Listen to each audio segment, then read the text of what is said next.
Kinematics Worksheet 5. This is going to look at how you go back and forth between position versus time graphs and velocity versus time graphs for constant velocity motion.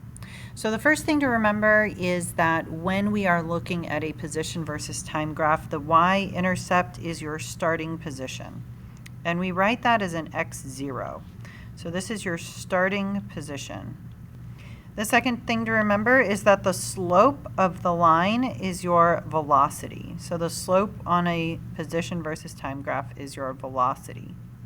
So in this case, we have a positive velocity because the slope is positive. So that means that in the first part, it is moving forwards because the slope is positive. The second thing to think about is that the bigger the slope is, like the steeper the slope is, the faster it's going. So in this case, we need to compare two different sections. So this first section is not particularly steep, but this third section is much steeper. So that means that this is faster because it is steeper. And so therefore, I'm going to say that this first part is slow. In the middle section, it's flat, and that slope is 0. So when it's a horizontal line, if it goes side to side like that, that slope is 0, which means that my velocity is also 0. A velocity of 0 means that it's not moving or it's stopped. And if it's not moving, then it's still not moving. Now, to create a velocity versus time graph for this, we need to think about, is it positive or bigger? Is it positive or negative, and is it big or small?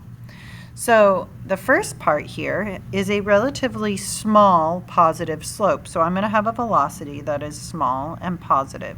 And the slope doesn't change, so my velocity is not going to change. In the middle part, the velocity is 0. So I'm going to draw it at 0.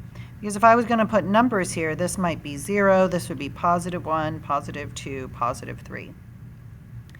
When it goes backwards in this third part, it's a very steep negative slope. So negative slopes go down and positive slopes go up. And the steeper they are, the faster they're going. So that means that this is going to be a bigger negative number. Because if I labeled this -1, -2, -3, -4, like the bigger numbers are lower down, or the absolute value is bigger.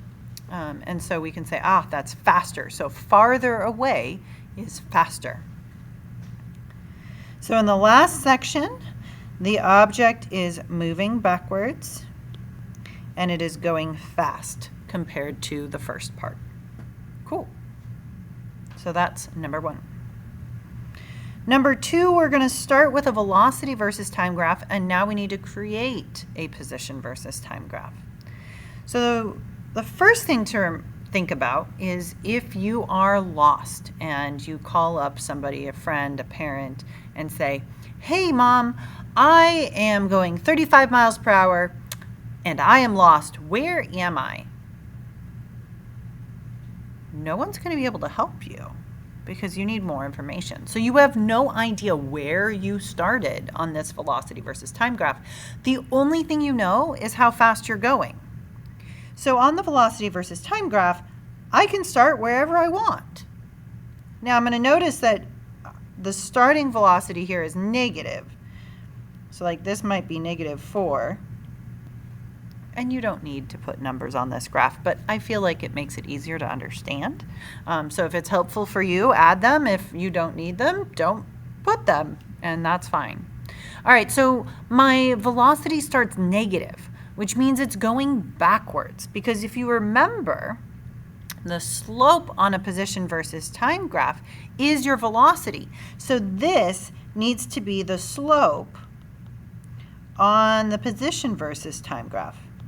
So I'm going to want to pick a positive starting position. I'm going to start up here someplace. It doesn't matter where I start. And I'm going to go backwards fast. Now I could go all the way to the 0. I could go here. It doesn't matter. I'm just going to pick this spot just because I feel like it. And then in the next part, Oh wait, we got to say, okay, so we were going backwards and we were going fast backwards. In the middle section, I'm going to look right here. Well, it's a positive velocity because I'm up here in the positive numbers. So that means it's going forwards. And it's not going very fast. It's going kind of slow because 1 is not very big. So it's close to the horizontal axis. It's close to 0, so it's not going very fast, which means it is going slow. So this is going to be a small positive velocity, which means that it will be a small positive velocity, or slope, slope on the position versus time graph. So I need to have this be a small positive slope. There we go. And in the last section, it is going to have a velocity of 0 because it's right here on the horizontal axis, which means that it is not moving because it's at 0, which means it's not going fast or slow, it's just not moving. And to show that it's not moving, well, that means that the slope on the position versus time graph will be 0. So this has to have a slope of 0.